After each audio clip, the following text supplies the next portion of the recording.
جو میاں جلدی سے اپنی ایک سیلفی سینڈ کرو۔ بیوی میں ابھی گھر کے کام کر رہی ہوں، بعد میں کرتی ہوں۔ میاں نہیں جان ابھی سینڈ کرو جلدی۔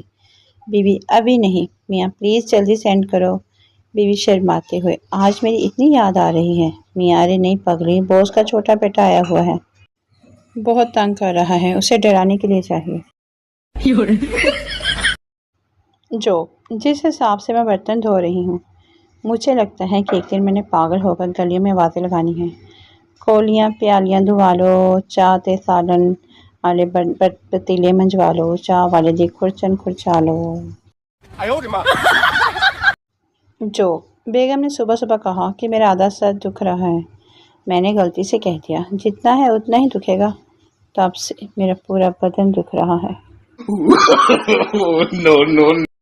جو عورتوں کے گروپ سے پوچھا گیا کہ کون کون اپنے شوہر سے پیار کرتی ہے، سب نے ہاتھ کھڑے کر دیے۔ ان سب کو ایک پیغام دیا گیا کہ اپنے اپنے شوہر کو SMS کرو۔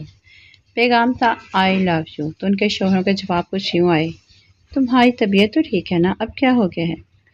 پھر سے کہیں گاڑی مار دی ہے، ایکسکیوز می، صرف اتنا بتاؤ کہ پیسے کتنے چاہیے، نشہ تو نہیں کیا؟ اب کیا کر دیا تم نے، اس بار معاف نہیں کروں گا۔ اور سب سے اچھا جواب یہ تھا، آپ کون ہیں؟ جو 70 سال کا بوڑھا مچھلی کا شکار کر رہا تھا کہ اسے آواز سنائی دی، مجھے نکالو۔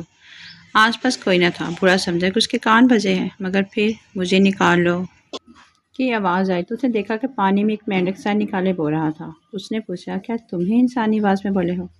مینڈک نے جواب دیا، ہاں مجھے نکالو، پھر مجھے بوسہ دو، میں دنیا کی حسین ترین لڑکی بن جاؤں گی، لوگ تم پر عشق کیا کریں گے، تمہاری بیگم کس قدر خوبصورت ہے۔ بوڑھے نے مینڈک کو پانی سے نکالا اور اسے میں جیب میں ڈال کر نکاح بنسی کی ڈوری پر لٹکا دی۔ مینڈک نے کہا، کیا تم نے سنا نہیں کہ مجھے بوسہ دو تو میں دنیا کی حسین ترین لڑکی بن کر تمہاری بیوی کہلاؤں گی۔ بوڑھے نے تاریخ ساز الفاظ کہے، اچھا ہے میرے پاس بولنے والا مینڈک ہو، بجائے اس کے کہ دماغ کی چٹنی بنانے والی بیوی۔